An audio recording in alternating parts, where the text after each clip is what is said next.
Hello, everyone. I am. I sent an email out today with regards to what I have been observing as far as the evolutionary growth that the planet needs to go through, and how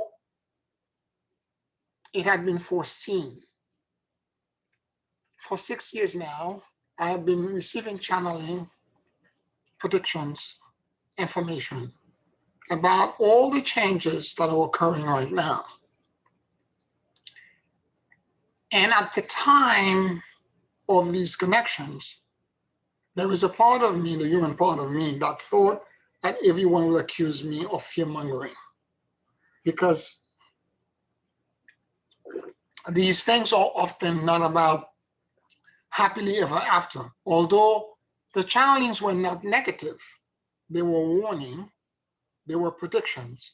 But the second half of all of these connections was spiritual principles on how to prepare and how to be better ready for the event that we're about to ensue. And 4 years ago, I was so convinced, and I knew that this, because the message got more and more urgent. And I was so convinced that these things were about to happen that I created on Facebook the Wisdom Council as a group. And I wanted to, and to everyone who joined the group, in this group, what I wanted to do is that I wanted to give the spiritual principle, basically the Ascension Yoga of Neutrality, for free. And twice a month, on a Thursday, I would pour my heart and soul out into the group, trying to rally people to bring them into the spiritual understanding and preparedness, okay, that needed to happen before everything begins to be unraveled. This is going back, before March 2020 when COVID began, 4 years before that. So I pour my heart out. To everyone that joined the group, I send them a private email to welcome them. And I also offered to have a half-hour free session with them to kind of tell them what the group is about and to demonstrate to them that this group was about giving. And I would start out by giving this free session to them. I would say about half of the group accepted it, the other half did not. They did not respond. But to everyone who responded, I sent them the Emotional Intelligence Series, which is a class that I ran years ago with all of the audios and all of the background information and outline and everything else. I had all of that in one document, one PDF document, and I gave them, it's a $3,000 value, coaching value. I give it away for free as a way to give these people, because one of the things that my guides were coming up with was that in order for us to be able to weather and pass through this transition and bridge this transition that we're going through right now, you have to have emotional, social, and spiritual intelligence. So I wanted to get people started. I had done the class before on Facebook. I didn't want to have to do it again. I had recorded everything. I was giving it for free as a way to kind of, pass the blessing forward and let them, and hopefully what I was trying to do as well is to see if I could witness on the people in the group the same instinct in giving. I would demonstrate the giving and I would see if they would follow through and by giving back, okay? And this went on and on. Every class I poured myself out, I had a group of about 600 people. If I had 6 5 or 6 people in the group whilst I'm teaching the class, I was lucky. Now, I understand people are on different time zone and people would watch the video afterwards and maybe make comments and etc. And that part happened, but not to the level, maybe I had weird expectation that I was expecting it to happen. And more to the point, I realized that, let's say 3 years later, somebody's communicated with me, I need to watch the video number 3, blah, blah, blah, and I have not been able to finish the emotional intelligence series. I have blah, blah, blah, and this went on for a long time. And I was disappointed because I was literally, okay, here's the truth. I personally realize a few things about this. When you offer something for free,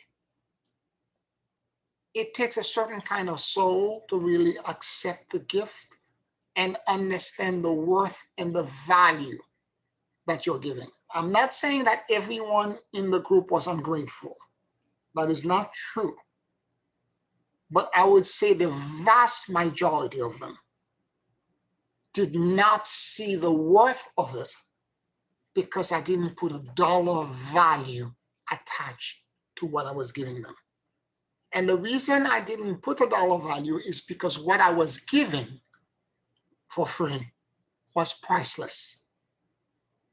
No one could, they don't have enough money to pay me to teach them this.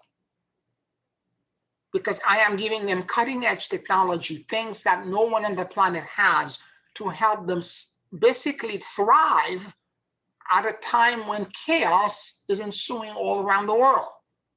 I knew it was coming. I knew there was they've said it multiple times that there would be a pathogen that would cause a massive human die-off. And more to the point, rioting on the street. Things would be so divisive that people will be armed and there would be riot, there would be shooting, there would be instability. Look at what's happening here. Yesterday in one state, I forgot which state it was, 3 mass shooting in one day in different locations. We're at a point now, it's not just COVID we have to worry about. Things are getting more and more unstable and more intense. And part of this is that a lot of people whose organizing principles are being, their paradigm, their belief system is being unraveled and taken apart and broken apart.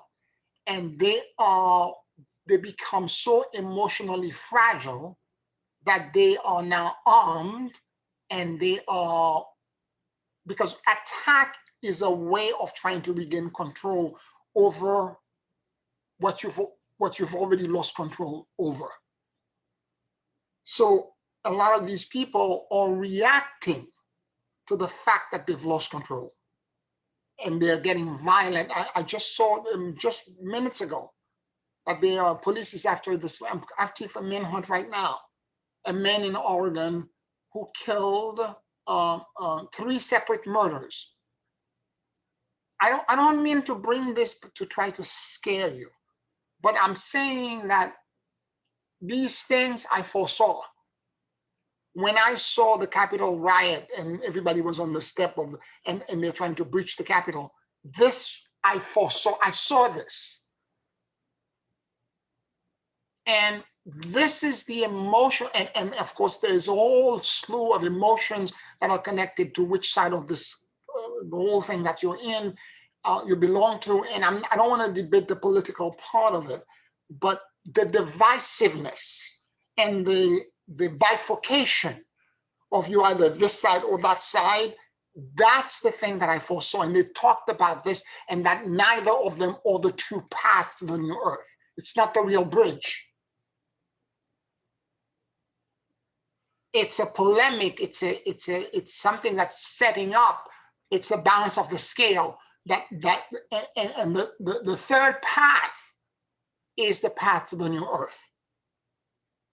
And I see spiritual people, all kinds of people choosing one side or the other, foaming at the mouth and getting all agitated, and none of them have the wisdom to understand that neither side is correct.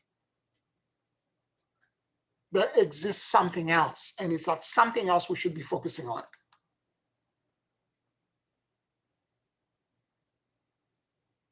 And so I'm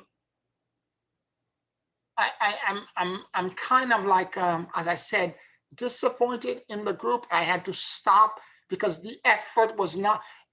When I'm giving something for free to somebody, I have some clients, a few clients that I do pro bono for, or people I do prayer requests for free, and all kinds of things that I do like this all the time. The one satisfaction that I can receive back is to see that the person that I'm spending so much effort and time into are grateful, and they are actually changing, and there's some breakthroughs for them. But when I'm spending, and I made that difference to a couple of clients that I was doing pro bono for. One of them was like, every week she comes, it's the same problem being repeated over and over again. I had that happen 2 or 3 times, and I had to tell them, I'm getting nothing out of this. I remember having the conversation with one of them, and I said to her, nothing changes. Every week you come back, you tell me the same thing over and over again. And this has been going for 9 months. And every time I get together with you, that's 2 hours that I'm spending hearing the chaos that's in your life. And every suggestion, everything that I bring to you, everything, the principle, every spiritual principle for you to change and transform. No transformation, no change. You're still at the same place. Why am I doing this? This is completely, I am getting nothing out of this. On the other hand, when I have somebody I'm doing pro bono for, I see them changing. I see them transforming. I see them grateful. I see them making different changes in their life, reacting completely differently than they did a year ago or 2 years ago. And I see them actually evolving. I am all in, because it's not about the money. It's about the energy that is connected to all of this. But unfortunately, in 3D, for a lot of people, if you give it to them for free, they are either entitled to it and they feel like you should keep giving it to them. And I'll never forget this one client I was telling you about. When I told her I don't want to see her anymore, she's like, oh, well, she told me this Kakamimi story about her reacting completely in the bus. She could have gotten into a fight, but she did not. I could have thrown a hand grenade to this woman, but I didn't do that, blah, blah, blah, and so on and so forth. So I'll see you next week, right? I'm like, no. This is not what's happening. Nothing has changed for you or for me since we've been doing this. I remember saying this to her. I said, what you need somebody to hear your pain and your woes and your suffering. You need a girlfriend to hear you. I could be spending that 2 hours with people who are grateful, who are going to apply any spiritual principle that I'm giving them so well that within 6 months, within a year, they will be in a different place, and I will have to help them no more. So I'm not doing this anymore.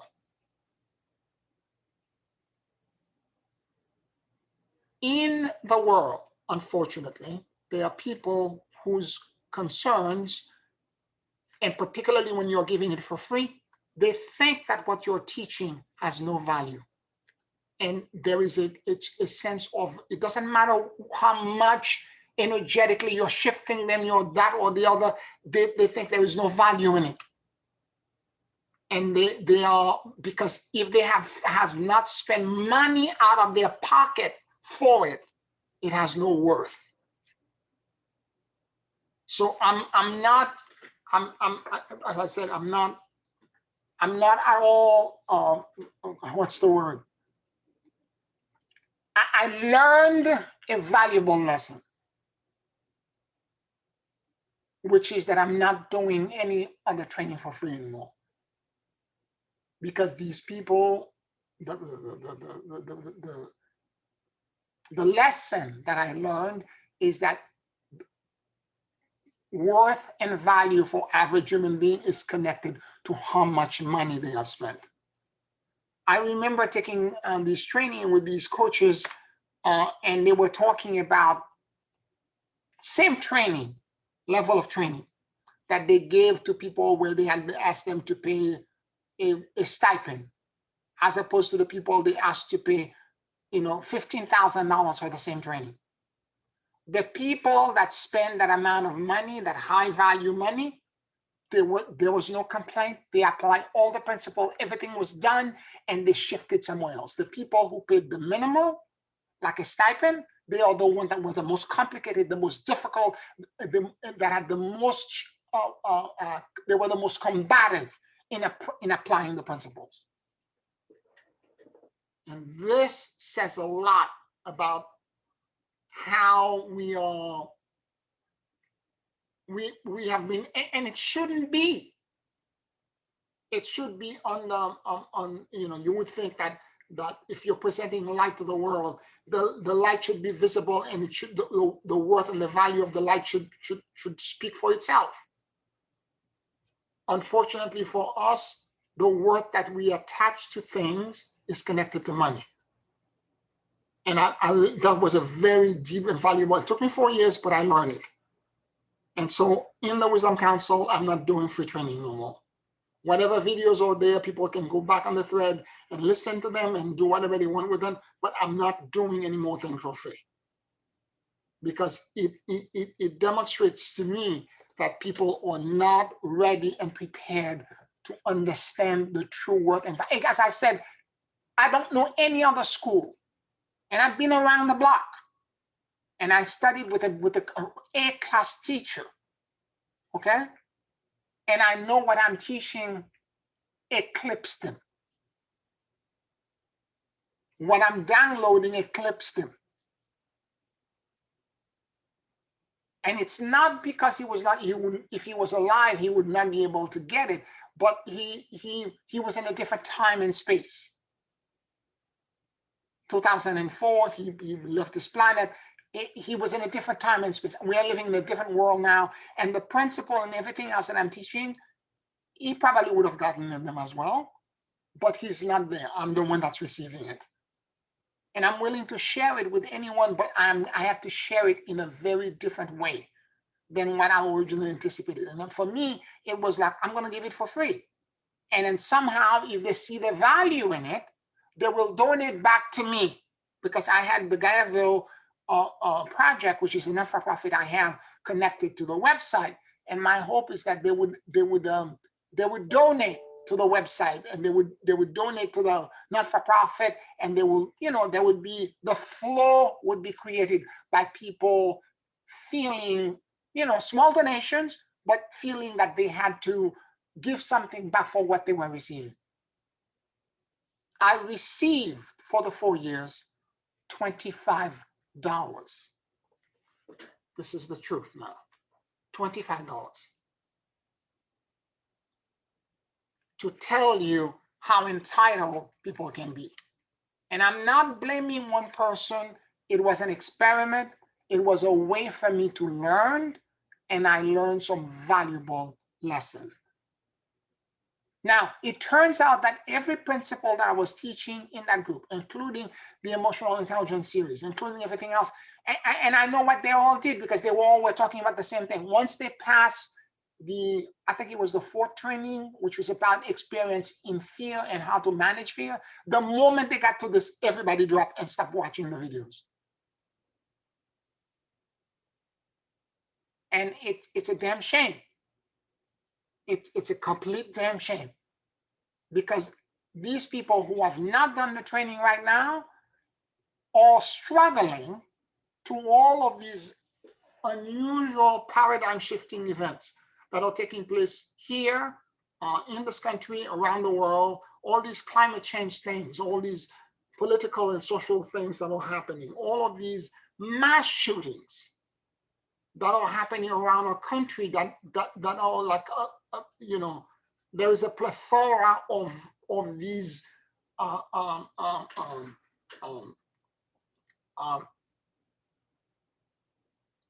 events that are populating the news thread all the time. And it's one thing when it's a news thread, but it's another thing when it gets close to you. And it has rendered me, I know for a fact, paranoid, particularly when I'm driving to go upstate, where I drive alone as a Black man. I'm getting more and more paranoid because of this. But I am doing, and I'm using the principle, the emotional intelligence, the torsion field. I'm doing everything that I'm teaching you myself to make sure that I am protected and that I am aligned, so that as I drive through and go through these,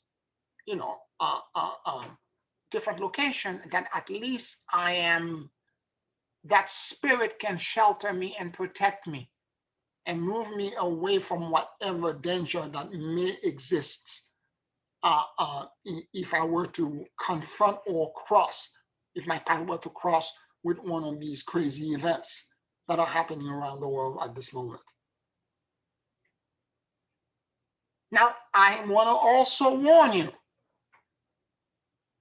that the latest channeling that I received talk about a second pathogen. Okay? I'm not sure if the same pathogen mutated, but it talks about a second pathogen. I just heard from an Indian teacher and guru. She talks about between July and October for the timing of some sort of other global disease. I don't know what to tell you, except that we are between now and 2027, which is when the next Wesak the blue moon in Wesak, we're doing the full moon, the month of where the moon is in Scorpio and the sun is in Taurus in 2027. There will be, and it happened once every 19 years, there will be 2 full moons during that period. Okay? This is what they call the blue moon Wesak. And once that passes, things will get better. But up to that point, it's a demolition of the existing paradigm. And there are principles that were brought to our attention in all of the channeling that I had done, and they were the same. The first one is to learn how to have a connection to God. Now, I know in the light community, particularly in the youth, the idea and the principle of connecting to God is like a curse word, because of all the abuse that were done by the church, by the clergies, whether it be rabbi, priests, or ministers, or imam. It's all of these people who have done so much harm that that connection to God, particularly the word God, becomes laced with dark emotional trauma. Okay? So item number 1, cultivate your relationship to the creative principle. The new earth is a higher dimension, and therefore holding a God concept of a fixed, this is from the latest channeling, by the way, and therefore holding a God concept of a fixed creative principle as a singular point in time and space is limiting. Okay? The idea of having this white man sitting on a chair passing judgment as one creative principle, that's again limiting. Instead of making God in your image, try to expand it into the understanding that it may be a vast, infinite, and endless field of benevolence and superconsciousness, an emerging existence that is unlike anything that you know in the 3D. Through the process of the morphogenic listening and the practices that I've been taking you into, the meditation, That's where I've been trying to lead you into having that kind of connection with in other words, continue to cultivate an ongoing relationship with your God concept rather than make God, because if God is becoming and perpetually expanding, it cannot be a fixed principle. It has to be a continually emerging and growing principle. It's not that the idea of the fixed principle is wrong, but it is limiting. Item number 2 in the stuff that we need to do to prepare for the transit, become emotionally intelligent. We talked about this before. When you are triggered by fear of survival, instead of emotionally reacting from the known emotional repertoire, try to acknowledge that the fear is not your identity. Important. It is a temporary condition that you need to understand, learn from, and process. Don't push it away. Instead, go into the fear and watch it like you would a play. Ask that you be shown its root cause and find the vulnerability that is camouflaged in it. Now surrender this vulnerability to your expanded God concept and ask that this burden be taken away from you. Let me explain this. So if you're having an experience of fear, because a lot of these things generate powerful panic, for me, panic attack and fear. Not often, but at times. And I remember spending a period of 3 days where I was going through it. And I remember how I got over it, and I'm going to share that with you because this is what's being explained here. At the beginning of the second day, the panic was so terrifying. This is prior to January 6th.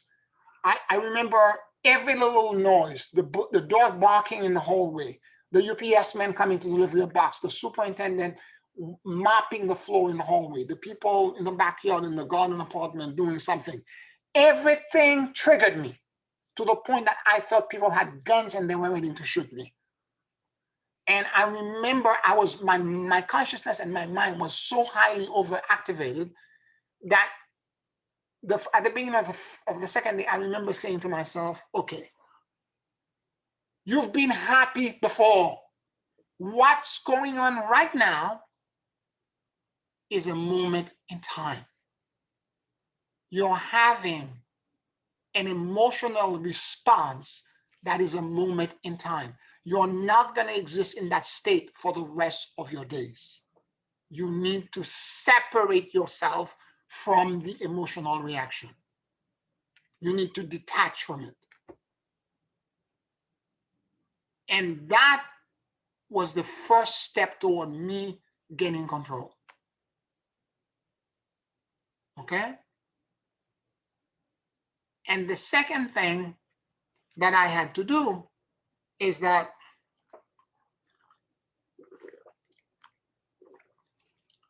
I had to, once that happened, I detached from it.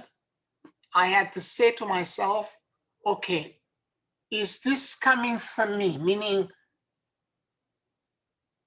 is all of this feeling because of something that I have not processed, that I'm ignoring, that exists in my own spiritual psychology? And I looked at myself, I examined myself, I'm like, is this coming from me? And I'm like, no. And the answer was like, no, it's not all yours. Part of it is you, but part of it is not. What percentage is mine? 15%. Okay? So that means there is a big chunk of it that doesn't belong to me. And the moment I got this, and I'm like, okay, God's spirit, my creative principle, take this cup away from me. This is where the connection to the higher power becomes fundamentally extremely helpful.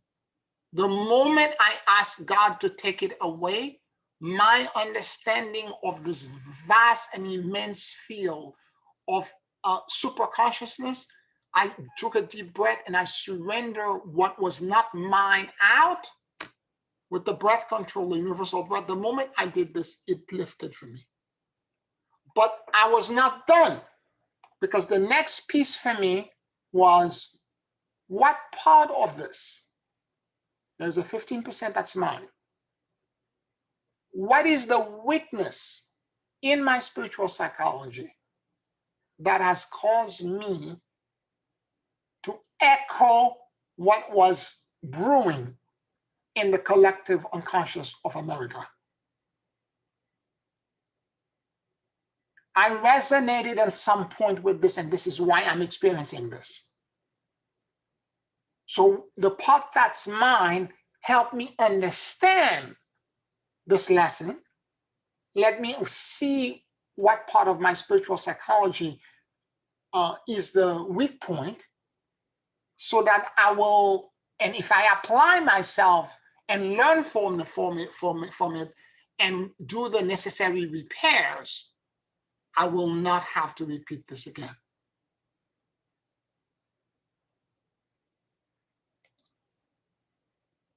Is that clear? I hope it is for everybody.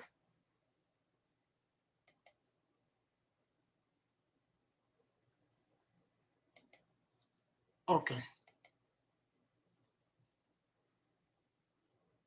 Surrender your entire identity into the emerging paradigm. This is another principle for you to thrive. All ascension comes from an ego death. It is the phoenix rising principle.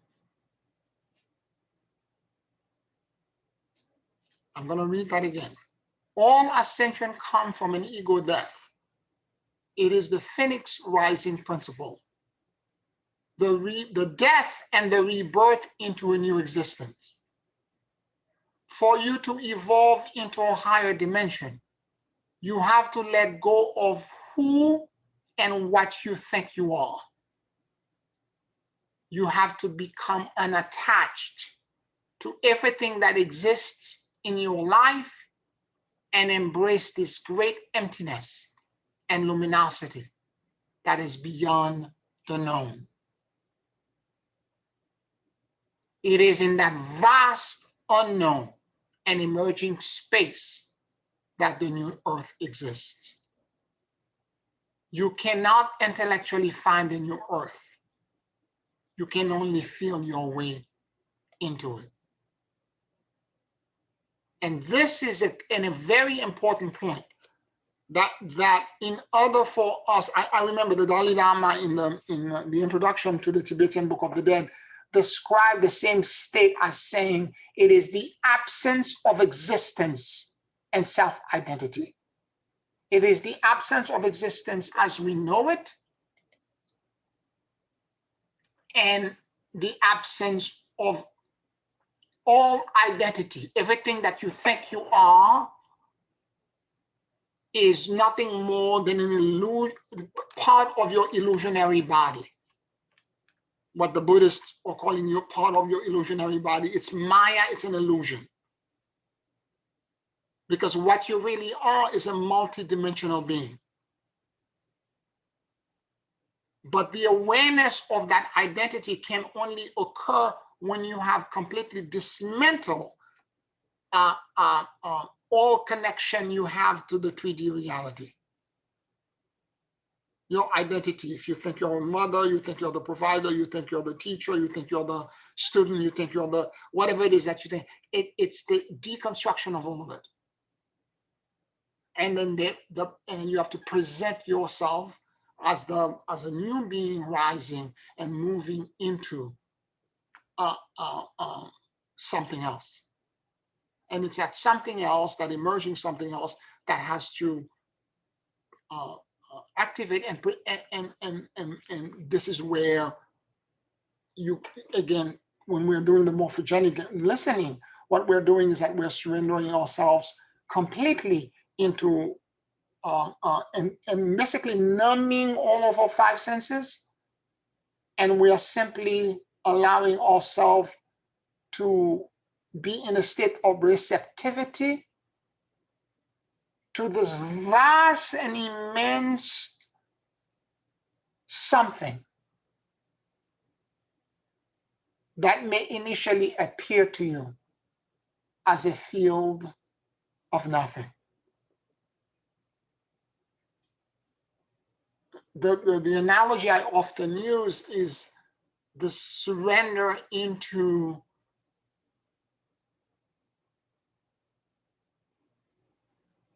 a morphogenic field that may appear initially as this vast space where you're initially sensing almost like a giant fog where no outline and no silhouette exists. Only sensations that there is a presence or multiple presence or something that is in that field that are trying somehow to communicate with you. Although since they are in higher densities, in a higher dimension, what they are saying or what they are trying to communicate is initially unclear. And this is why you have to be in a state of listening. And I don't mean listening with your ears, but listening with your entire consciousness, so that you can begin to, and with every cell in your body, so that you can begin to translate whatever it is that's coming, so that it will begin to render or begin to precipitate, almost like having a dense fog and knowing something is out there in the fog. And as the fog begins to lift, a silhouette or an outline begin to be rendered, to show up and to appear to you. And if you're doing it right, what's going to happen is that, in my personal experience, it's not just one thing that shows up. A lot of time what actually shows up is multidimensional and simultaneously true.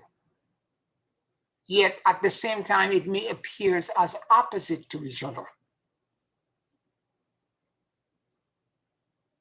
Like if I remember trying to deconstruct and trying to figure out root cause for my panic and my fear, and I realized a lot of it is coming from the fact that I grew up in Haiti, in Voodoo Island, and I grew up in a paranoid culture.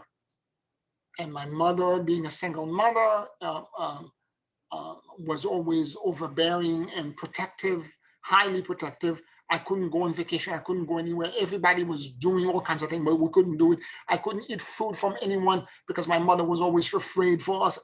And that itself is created. That's part of my 15%. Okay? But it's not just that. It showed up all at once to me like a fan. And all of them were true.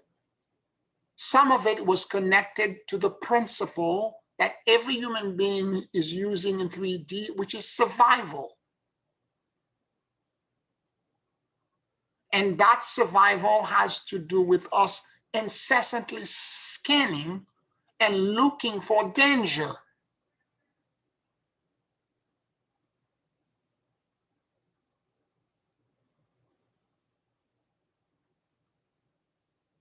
And that principle,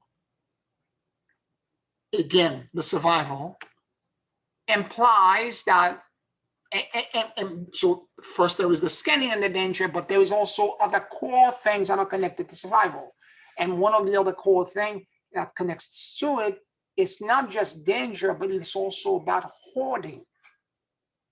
Going into a hole somewhere and hiding and hoarding. And this is what I was doing when I was in the apartment, sensing danger on the outside. I wanted to be somewhere where I could find safety. I didn't feel safe. I wanted to run somewhere to feel safe. I know some of you are experiencing exactly the same thing at times. but either you don't have the vocabulary to talk about it, or you're experiencing it in silence and you're not sharing it because you're too shameful that you're feeling this way. All of it showed up as a fan all at once. And they're all far apart from each other, and they're all simultaneously true. Because we have a sense that if I ask what's the root cause that's causing me, what's the root cause of my 15% that's causing me to be in panic, we are expecting one thing. But if you are now paying attention and allowing yourself to be receptive to that vast field where everything is multidimensional, all of the root causes will show up. And they are all simultaneously true.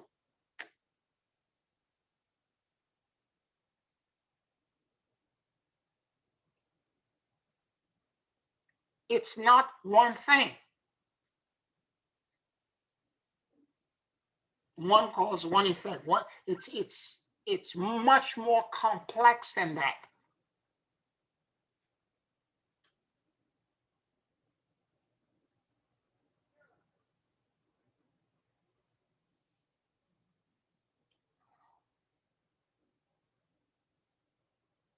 Any questions, any comments?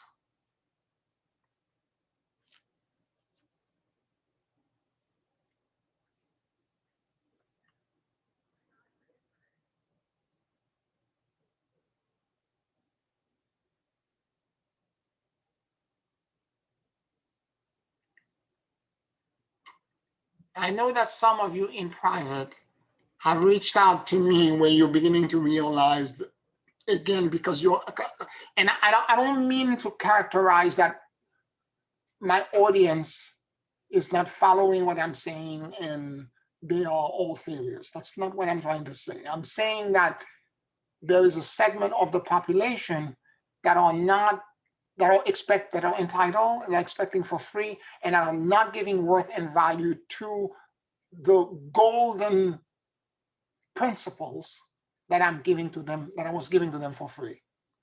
But not this audience here. I have to say to you that I have observed across the board with all of you major improvement and major changes. In fact, 2 emails ago, I was complimenting all of you just for that big major change that I've noticed across the board. And as somebody who has, because whatever money that you're paying me, as I said, it cannot compare. It's a stipend. It cannot compare to the value of your shifting and evolving consciousness. And I'm noticing that a lot of you are getting these multi-dimensional awareness. There's such improvement, some change, such maturity, such wisdom across the board. And I am so, when this happened, it's my reward. When I notice it, I am smiling from ear to ear inside.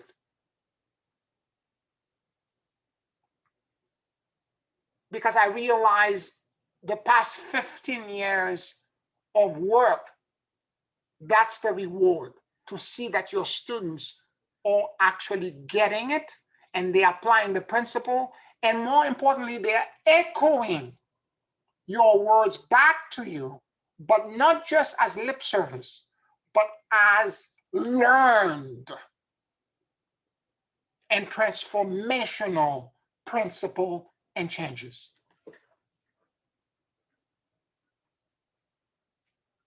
When I see that, sometime in classes and in multiple, in one-on-one coaching, they mentioned something. I said, I have nothing to say. I just have to put my head down to you because you got it right. That's exactly correct.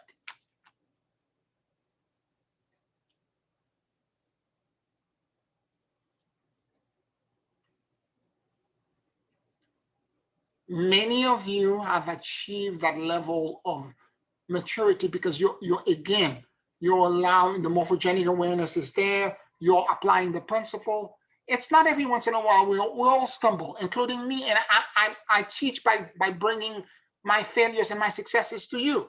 You know that. Because to me, vulnerability is a superpower.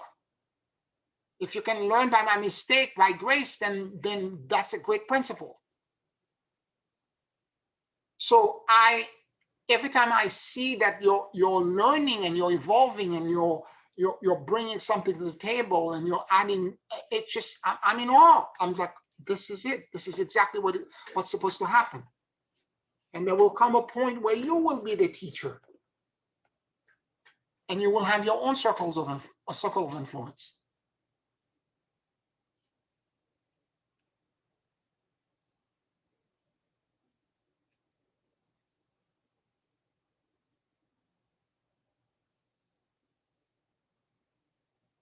So I'm trying to encourage you. I don't want this class to be about me bitching about, the fact that I have ungrateful student. This is not what this is about. I just want to talk about the fact that it's a mixed bag. And I'm very actively aware that there's a segment of the population. And again, we know this. It's the 144,000 that are going to do the heavy lifting. It's not the mixed multitude. The Wisdom Council, what I was hoping with the Wisdom Council is that out of those 600 or so people, at least 1/3 of them, maybe 144, would rise up. And I would have a larger audience to teach and all that. And so, as I said, so far, I have yet to identify, I have maybe a few, it's not a lot. I have a few of them. Some of them I had already known from before, but in terms of new people coming in, there are very few of them that have stepped up from the group from 4 years of tremendous amount of work. And I had to abandon it because it was not yielding the result. It's like if you have a piece of land and you're plowing, you're putting nutrient on the floor, you're planting, you're watering, you're pruning, you're doing all of this gardening, all of this stuff, and nothing ever grows. There's only so much of this over so many years that you can do before you can say, okay, this land has no nutritional value. Maybe it needs to be abandoned for a while. And you need to go somewhere else. It's not that at some point in the future you cannot go back to it and maybe people will be in a different space and they will receive it better. But for now, I have to abandon it and follow what actually is working, which is to teach, to fully commit to teaching to you, to my community, my more intimate community.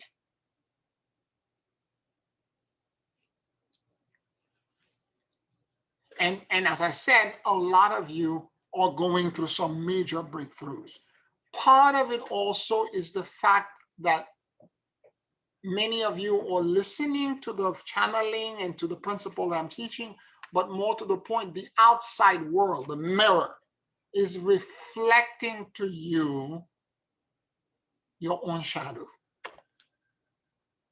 And you don't have a choice but to grow and evolve.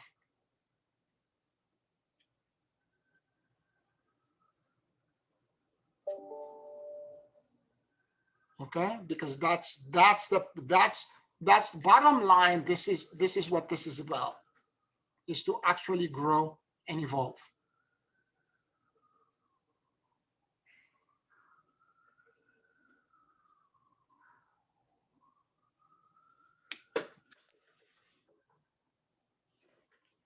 Any questions, any comments coming from any of you?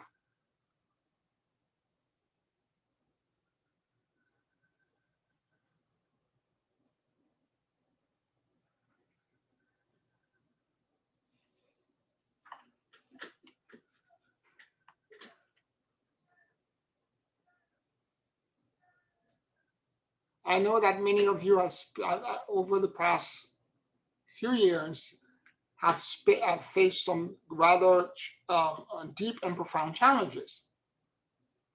So the idea is to figure out, and you have, I'm seeing tremendous improvement. A lot of you had huge blind spots that I could not bring up to your attention because I never had permission of your higher self. And I'm find myself in a very strange position because I'm not the healer. I've said this to you before. I am a train conductor. I can take you to a station where the light is, and I can let you out on the platform and let the light heal you. Your higher self and the light or the healer. So the timing in which sometimes when you have blind spots and you have principles that are so restricting to the evolution of your consciousness, and you might be asking me, tell me and share me, but if your higher self is blocking the information for whatever reason, I have to wait for a sign and an okay from your higher self telling me that you're now ready to understand that principle and that information for me to give you the full disclosure and say, this is what the deal is. Until I see, I can, in my interaction with you, I can see that you're ready to have that the robes are open and you're standing naked, and you can say, I can say, okay, he or she is ready. We can move on with this. Otherwise, I have to allow for things to exist. I have to let your heart. You got to get stronger, because a lot of time, if I bring information too quick, too early to you, I will fracture you. I will cause you to go in, and in some cases, it may even go into psychotic episodes. So I'm not going to fracture you and cause you to have, all kinds of other problems, because I'm trying to heal you. So I would bring a level of information that matches where you are right now. It's not, I would not be lying. I would bring information to you to the degree that your higher self is allowing you to perceive it. And maybe the next time a little bit deeper, next time a little bit deeper. And then all of a sudden, I have noticed for many of you, you bring the core information pops out of your mouth. Or the awareness just shows up for you in your dreams or whatever way, it just shows up.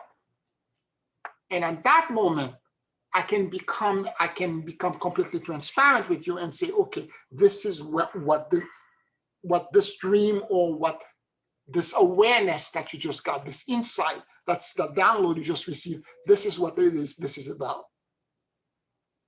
And at that moment, because you're ready to see it and you're ready to process it, you're ready to move forward, then there is no fracturing. At that moment, I see people really changing, really growing, and really evolving.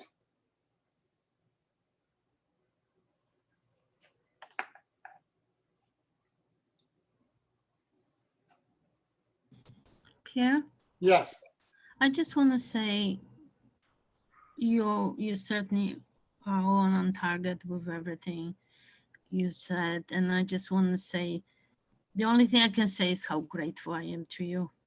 And your teaching is truly priceless. And I'm just so grateful that you continue to teach us. It's I don't know what I would do without you and your teaching. So it's truly just gratitude, lots of gratitude. Thank you, Ursula. Thank you. Thank you so much. I deeply appreciate that. Thank you. Thank you.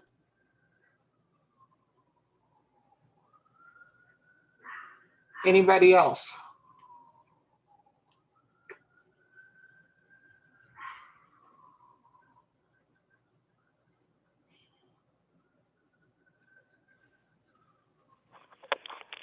Pierre, I don't know exactly how to put this, but I was just thinking that everything that happened in the past is and was necessary for the like if you have a herd, then some of the weaker ones will fall away, they stop going or whatever, but you keep on going because you have a destination in that you're going, and we may not know where it is you're going, but we will follow that lead.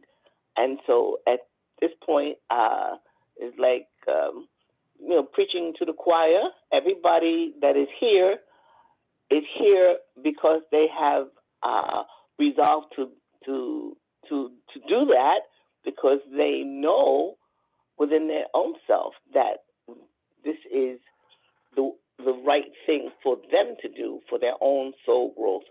And I keep hearing, every time Her Majesty used to say, I'm going to go out on a limb. She said, I may lose a few, but everybody who's willing to go out on that limb with me, we will either rise together or we'll fall together. But whatever it is that happens, we're going to do this together. So we're saying, I'll just say for myself, I'm saying I'm going to go forward. Mm. And whatever it is that it takes to go forward, I'm willing to make that commitment to myself, because it's to me that I'm making the greater commitment. And as a part of the whole, if your body got up in 5 minutes and said, I want to go and get something, and then your arm said, I'm not going, your leg says not going, it's just your head that wants to go there, you're not going to go anywhere either, because you need the rest of your body. And so we're like those limbs. We are willing to work in conjunction with the head in order for the body to prosper. So only thing I say, well, you have to make clear whatever it is that if whatever the teaching is, you say, well, this is the course. This is what the course is. Now, then a person have an understanding of what I have to do in order to make that. So if you don't know, you will at least have some idea. Mm-hmm. But I find that you can never tell someone you give what you want, because they might not want to give anything, or maybe they don't have anything. But if you at least, if you go into a car dealership and you say, really, I want that Mercedes. Well, how much is that Mercedes? Well, that Mercedes is $100,000. And you say, oh, I do want that, but I can't afford it. So, a car is a car. So you say, okay, but wait a minute, I might not be able to afford that Mercedes right now. I have to set that aside. But let me see what else I can do so that I can still continue to go forward and be in the realm of affordability, for myself. Or how many payments do I have to make? They don't ask you to pay for that Mercedes totally at that time. They say, look, I can work this out. Now, I'm going to tell you a story about my husband.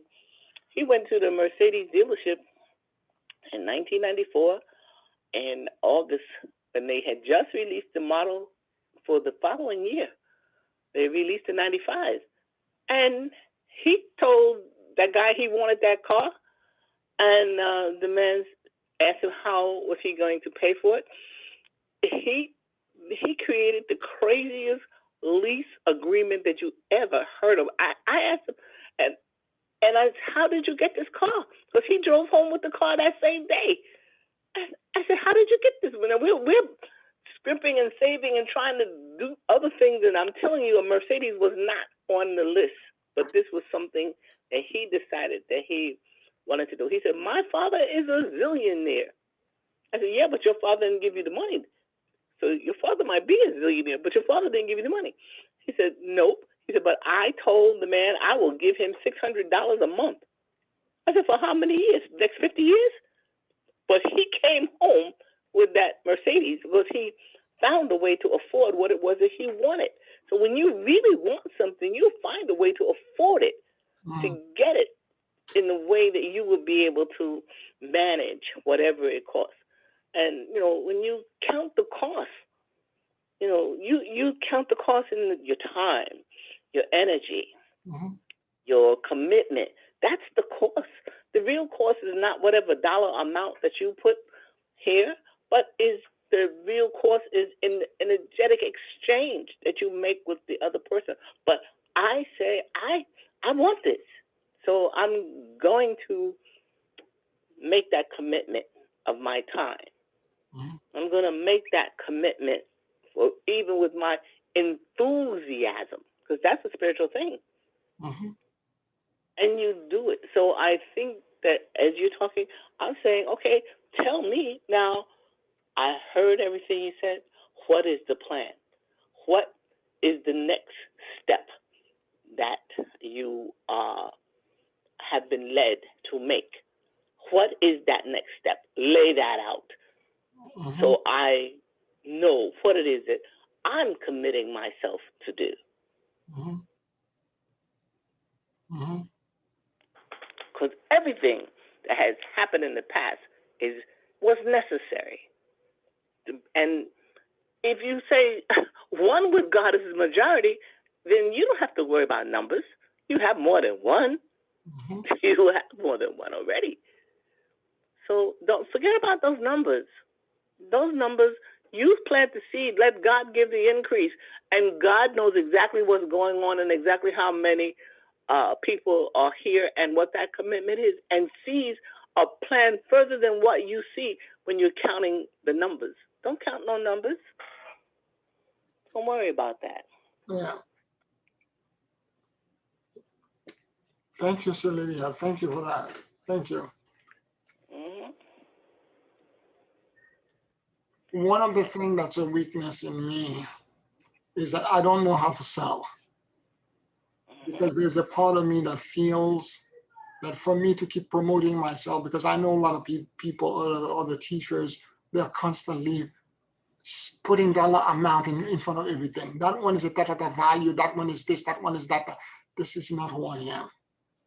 I found this kind of behavior to be not just pedestrian, but it's like being in a sea of fishmongers.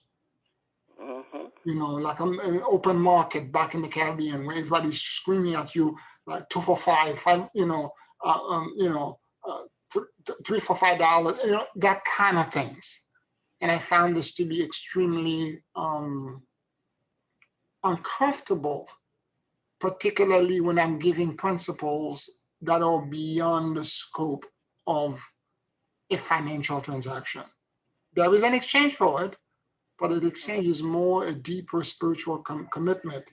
And for me, the true exchange that I get, I've been getting it of late, Mm-hmm. because the money you're paying me is a stipend so that I keep the lights on. Right. Okay, the true value is when I see that you're demonstrating wisdom and mastery. And I get a rush of golden energy coming back to me. Mm-hmm. That's the only way I can describe it. I get a rush of light coming back to me when I realize that your insight has been expanded and that you suddenly have these major breakthroughs. And I remember, I don't know which client I was talking to recently, and we were talking cause and effect, and as if there was one cause. And all of a sudden, she went around and she enumerated 3 different things. Mm-hmm. And I said, all of them are true simultaneously, and they were all different. I'm like, you're getting it. This is the fan I've been talking about. I'm not crazy when I'm saying that when you're neutral enough, there's a fan effect. And that in itself put a smile on my face for a week. Mm-hmm. Well, we want you to smile, and we want you to have a roof over your head too.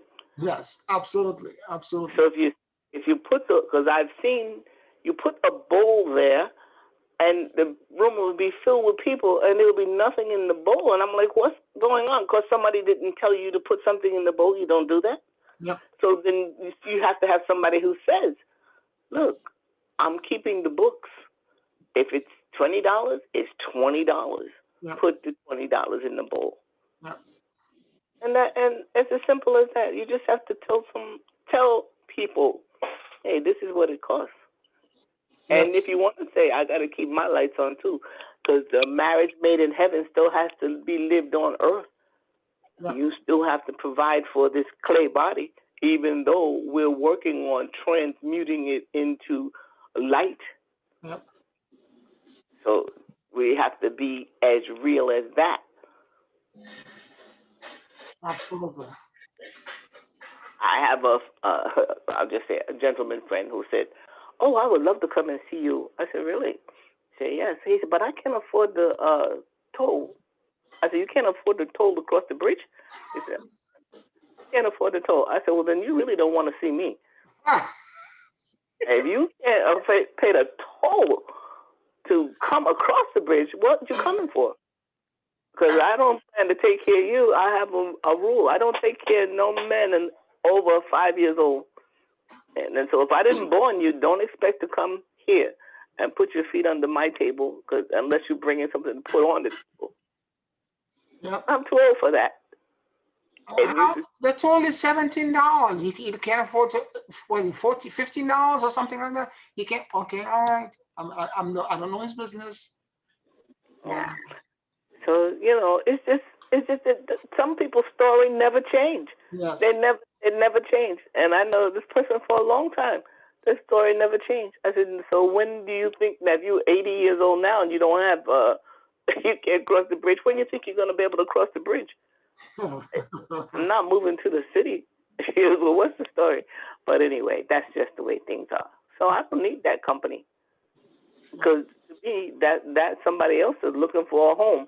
They're looking to see what you have that they can benefit from, and they don't even plan to bring nothing except an appetite. And I think that's funny, but it's true. That's where people are. But if the person was playing their numbers or whatever, they have money to play their numbers. Yep. So then it's again this priority. Totally. That's not a priority for you.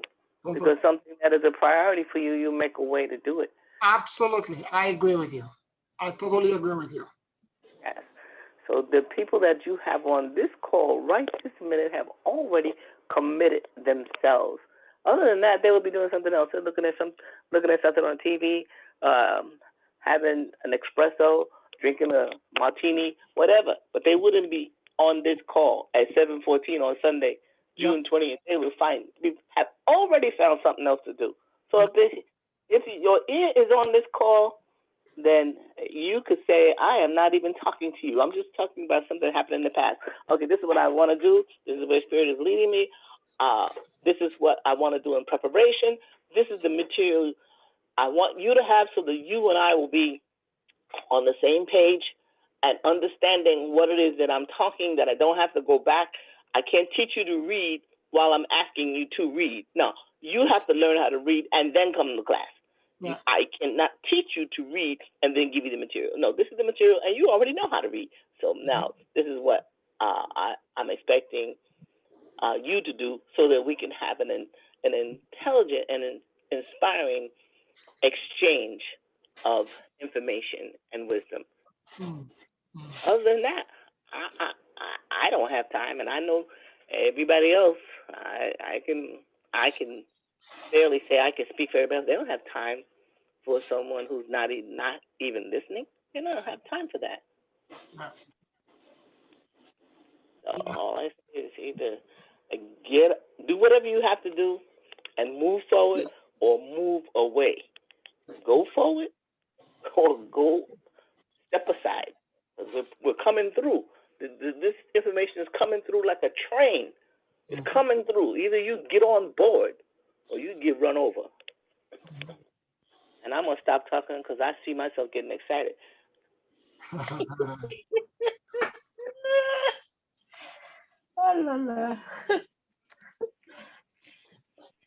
Thank you, Sylvia. Thank you so much. One of the things that I want to bring to your attention as well is that we're all here to learn, right? We're all expanding, we're all growing, and it is in the friction against each other that we polish each other. And again, in order for us to learn neutrality, We have to be neutral with ourselves, with our inner core, with our inner principles. And then that neutrality will begin to radiate out, and then it will begin to show up in other places. And we will be neutral to our exchange to other students, or the clients, et cetera, et cetera, et cetera, and it will continue to expand. The peace begins with you. And if you're not internally at peace, you cannot bring it outside. But there is equally true, and I've talked about this in the other classes, it is also true, and I think I may have spoken about this last week, that sometimes I did brought this up last week, sometimes we do things for other reasons that are not so clear, okay? And the idea being, as I said, for me, it was an experiment to do the Wisdom Council to see if that would work. I don't regret it, because it was, I think the information that I laid out to these almost 600 people, a seed was planted. How fast the seed is gonna grow, I don't know. And funny enough, after I sent that email and I did all of this, one of the students who received things for free from me emailed me back on Facebook and said, I am so sorry that you feel this way, because I received for you so much more, and I'm sorry I never verbalized the value of what I received. Again, as I said, I don't think it's everybody that was in that state. Like the student showed up and demonstrated her gratitude in a way that I was not expecting. And so to that, I'm very grateful. I haven't responded to her yet. I'll do that tomorrow morning to let her know that I'm deeply touched by her words. And she's like, I don't have money to give to you, but whatever you need, I would be happy to help you in whatever ways that you need. So this is something that I'm gonna, because from her, I'm gonna have a conversation with her about what kind of skill set that she has, and maybe it's I think she's a graphic designer. I'm not sure, but somebody who does graphic and all that. This is a skill set that I could use in terms of getting my graphics done and all that. She could be useful, but I will reach out to her. So what I'm saying is that there are many reasons, complex reasons, as to why people are doing things. And sometimes, for me right now, the principle that's operating everything for me, since I received the Melchizedek initiation, is that, does this bring me peace? And if it doesn't bring me peace, I gotta walk away from it. And it's a very deep and profound principle for me, but it's important that I become very clear about this. Because I've noticed in me, because I am so about teaching and giving to the community and organizing and trying to get people going and all that and so on and so forth, it is also my weakest spot. Meaning that I have noticed, because one of the principles that takes me out of peace is when I am not being truthful to myself. There are certain rules and principles that I live by, and one of them is the idea of living in truth. And I found that a lot of times in the process of helping others, I am forced to do little white lies so that I could help them to avoid a greater disaster. And every time I do this, I am literally misaligned and I'm not at peace for days.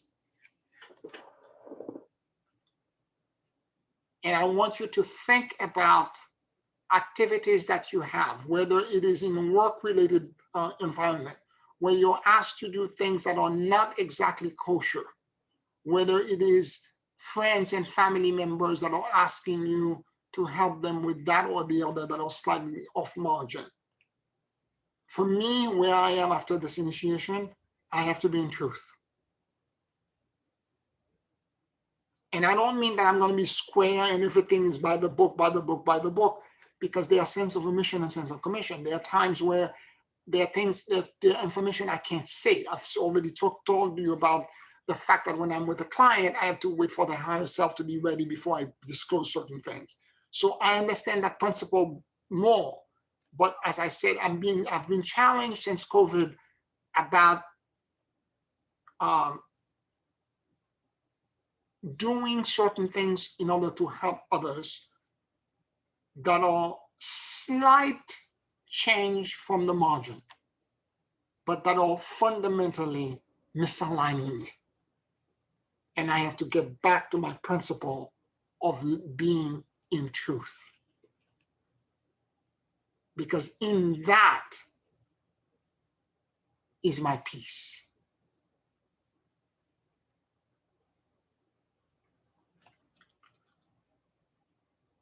Any questions, any comments? I was just laughing to myself, Pia. I said, I'm never going to ask you, does this dress make me look slim? Okay? I'm not going to ask you no questions like that, okay? So you don't have to worry. Thank you, Celine. I appreciate that. Oh, that's funny. Anybody else?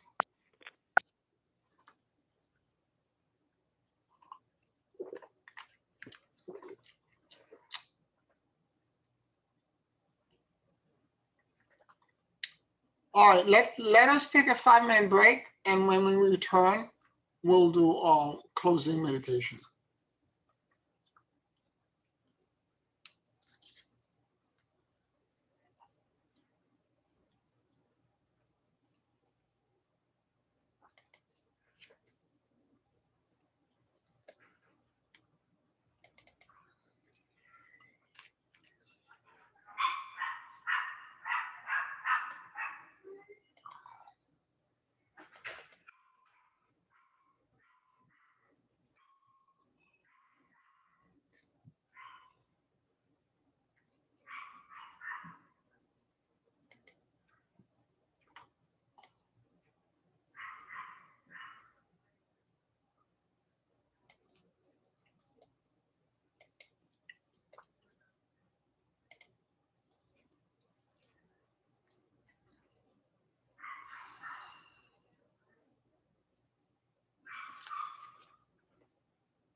take a very deep and slow breath.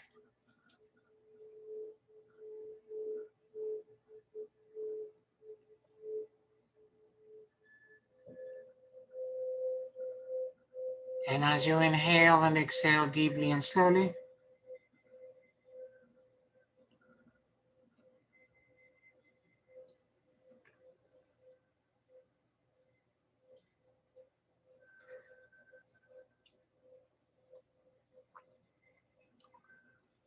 allow the universal life force that permeates everything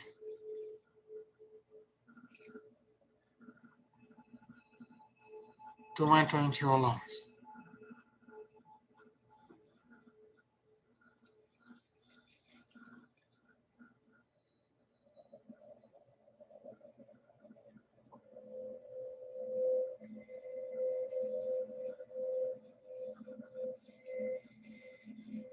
Keep breathing deeply and slowly.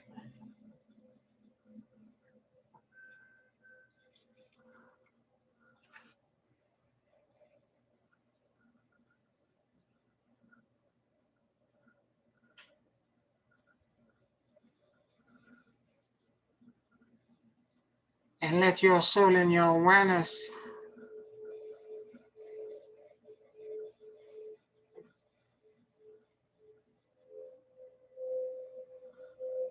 drop in the middle of your chest.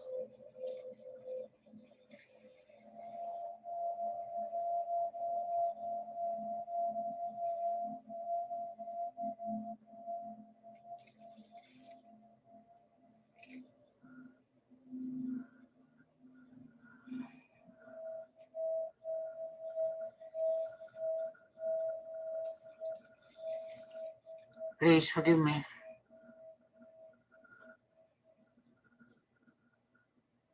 I love you. And I let go.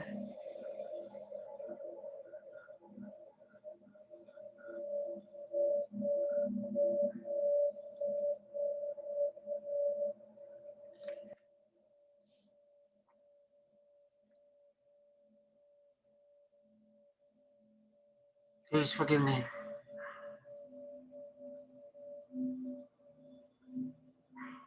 I love you. And I let go.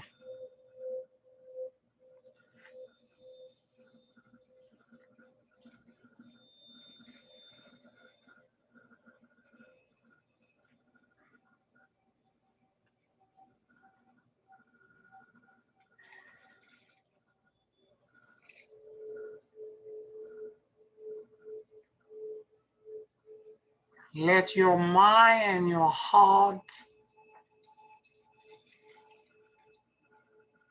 sync with each other.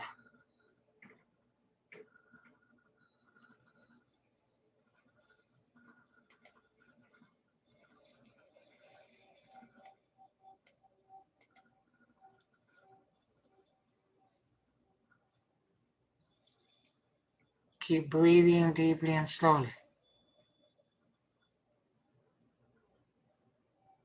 And allow your entire awareness to center in your upper heart. It is as if you could see the world only from that part of your body.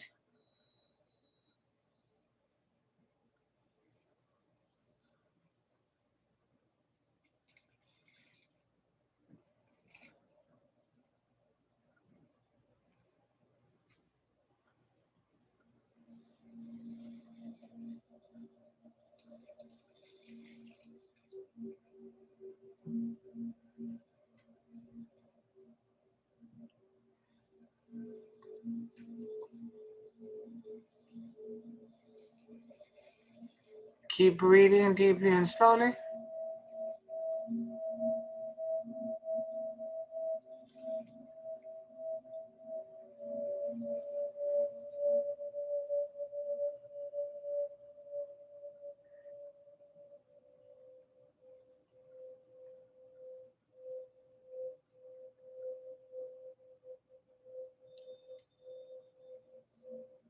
notice what you noticed.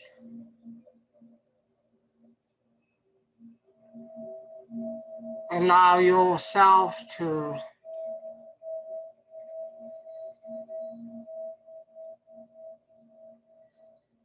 let go of all of your five senses.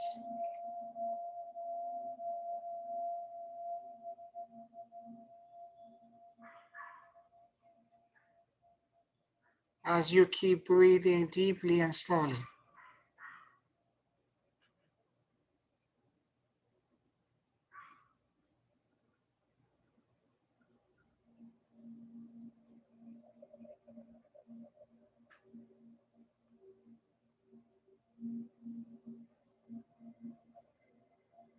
Let your entire consciousness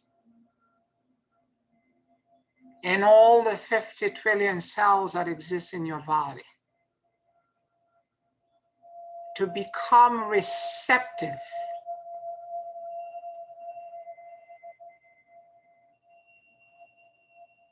to any emerging awareness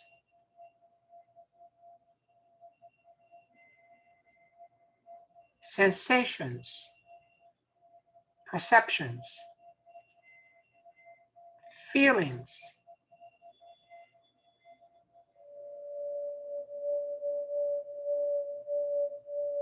that are precipitating and percolating in the morphogenic field that surrounds you.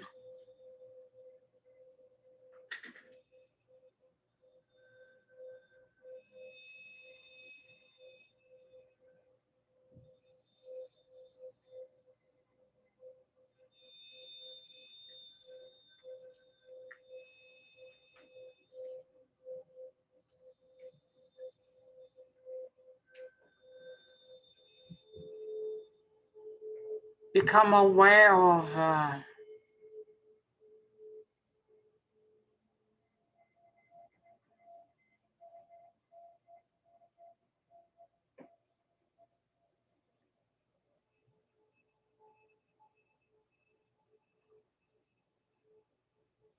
any energetic presence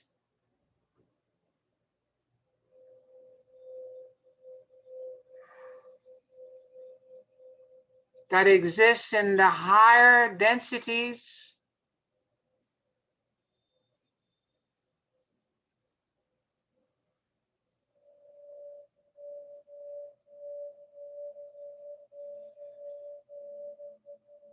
that are not trying to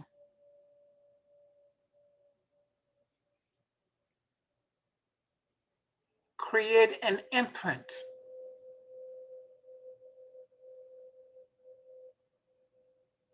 in the receptivity of your consciousness to them.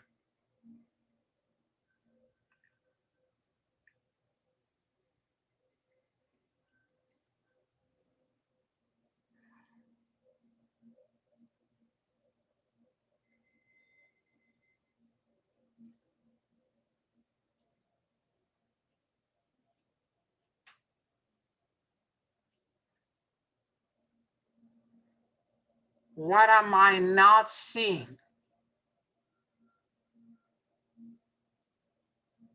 of this higher dimensional world?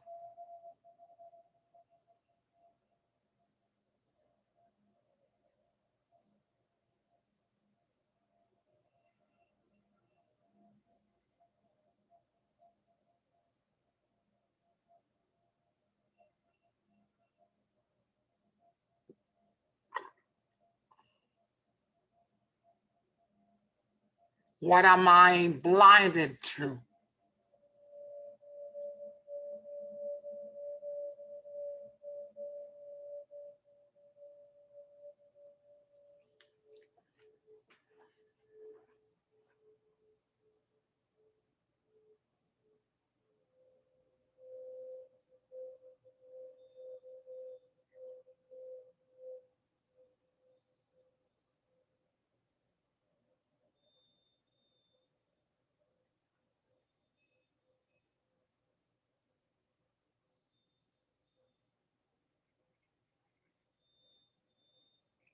Show me.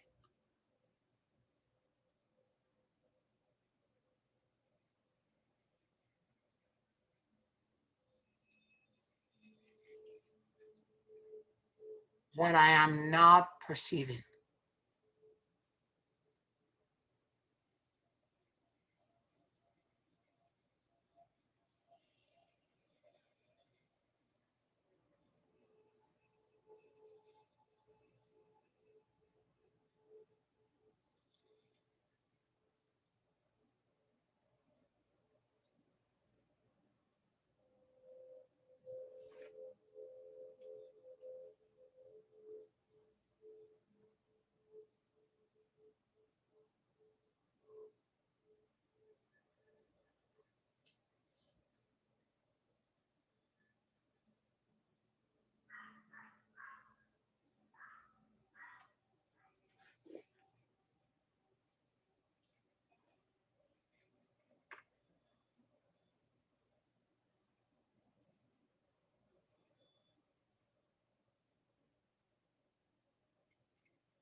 I release all attachments,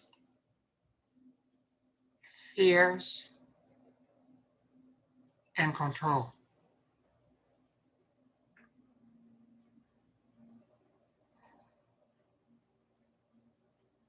And I surrender to the great emptiness and endless luminosity.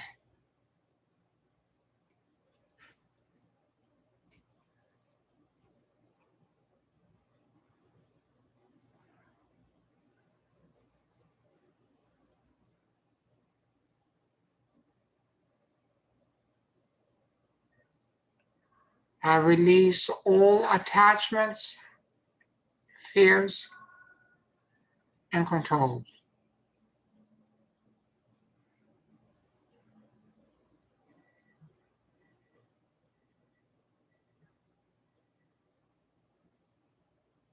And I surrender to the great emptiness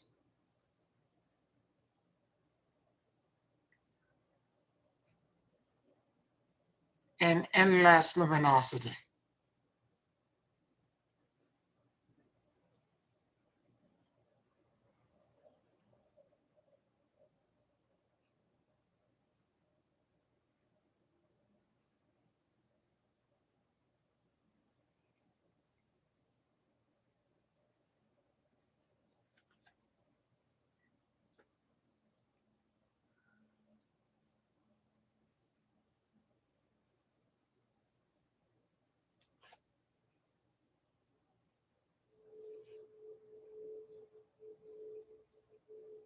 I surrender all attachments, fears, and control.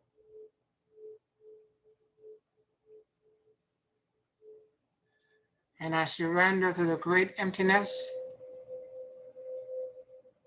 and endless luminosity.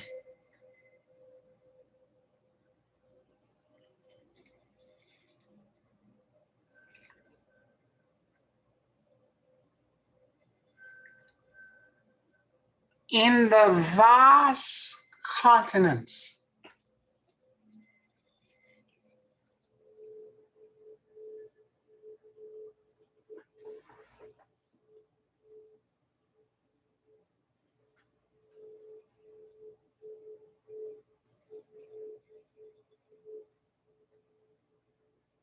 I stand in spiritual rectitude and verticality.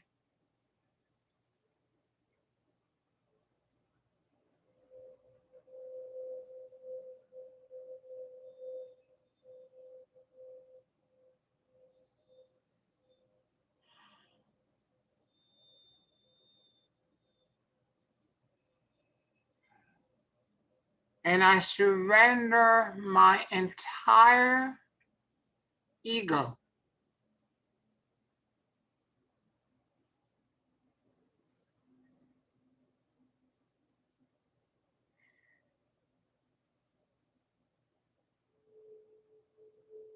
to the emptiness,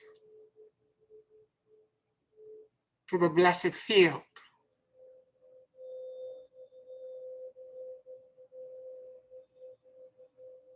To infinity times infinity.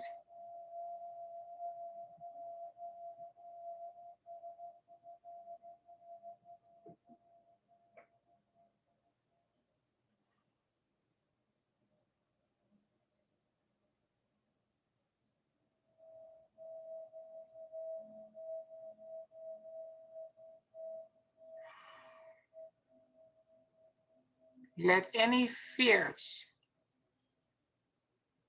attachments, and lingering burden that I have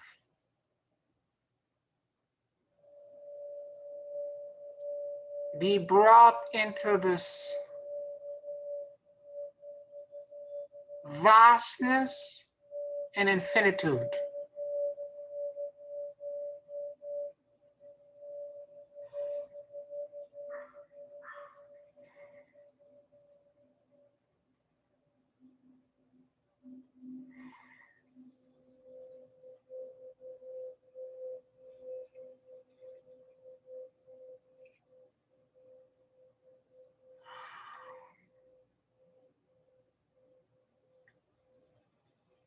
And let the solution set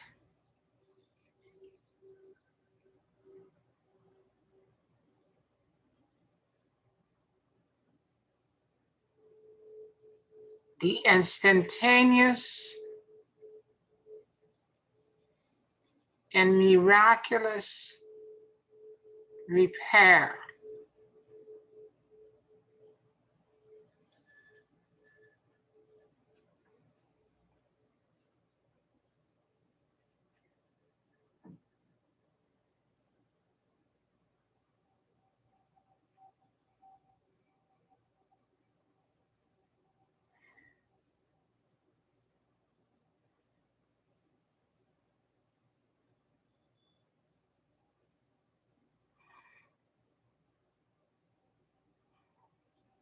let all attachments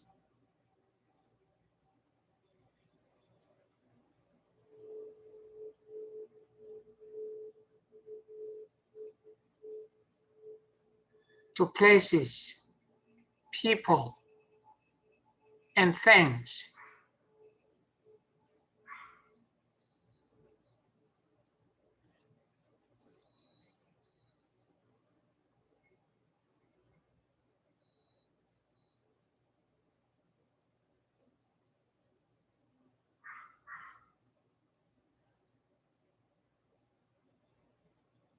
be released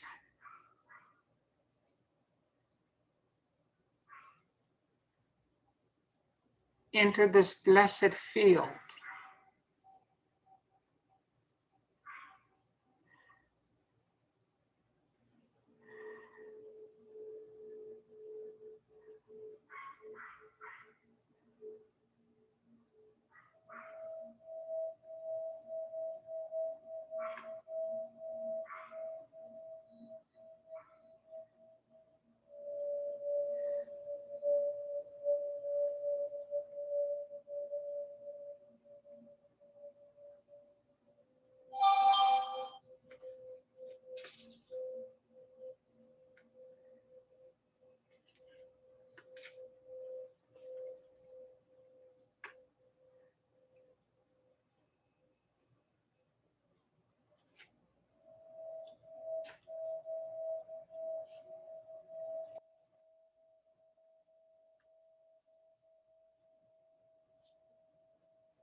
And let the instantaneous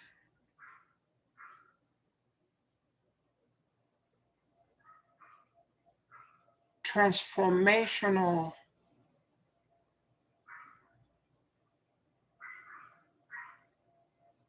cascade of miraculous change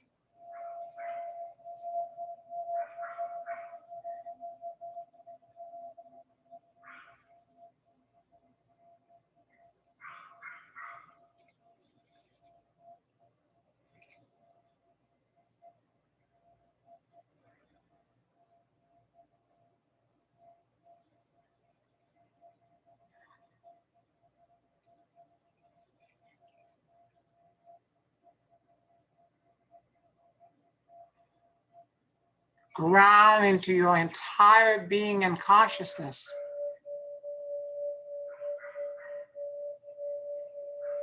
The Phoenix principle, the rebirth,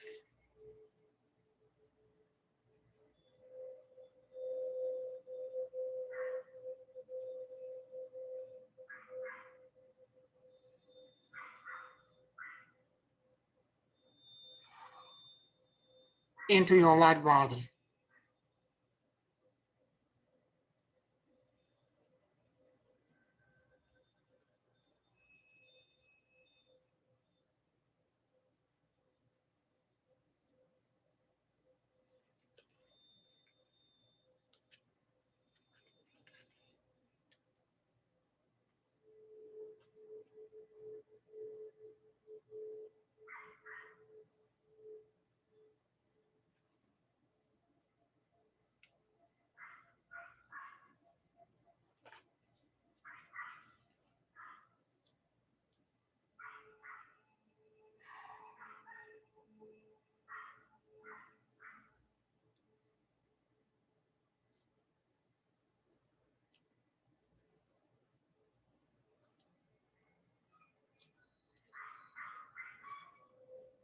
Thank you for the blessings.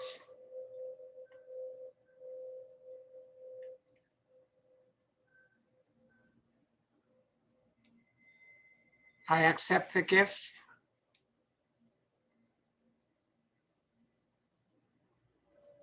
and I receive with gratitude.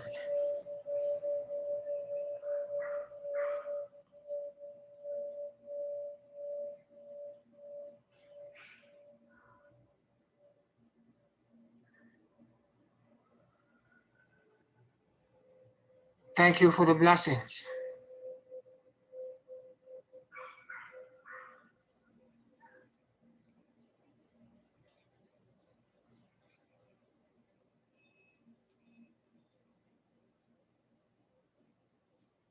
I accept the gifts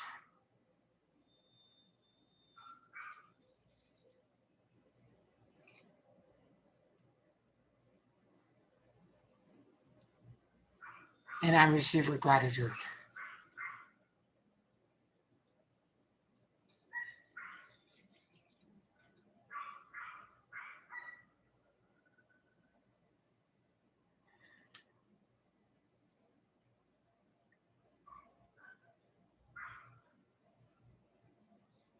Thank you for the blessings.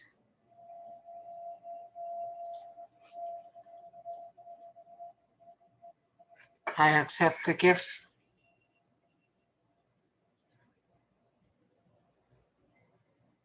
and I receive with gratitude.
Hosanna into the highest.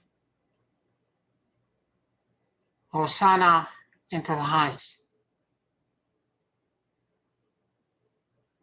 Hosanna into the highest. Take a very deep and slow breath.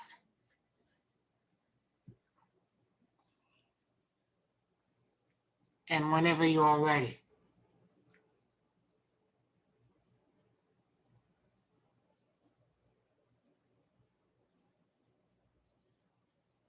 you can open your eyes.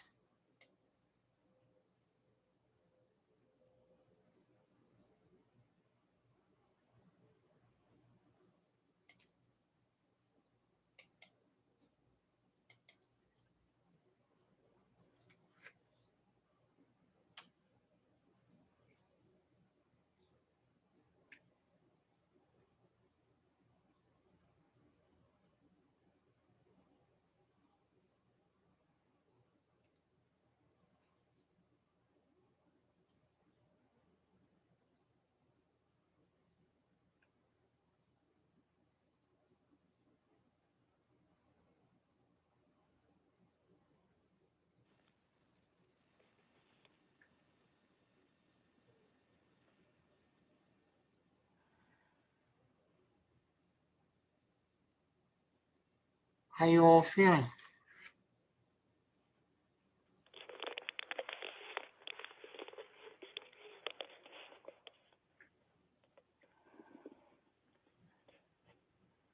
Good.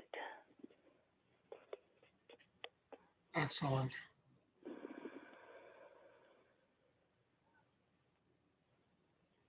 Hmm.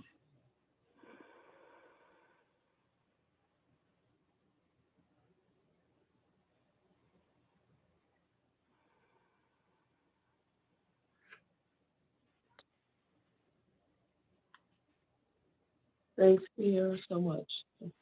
Oh, you're welcome. You're welcome so much.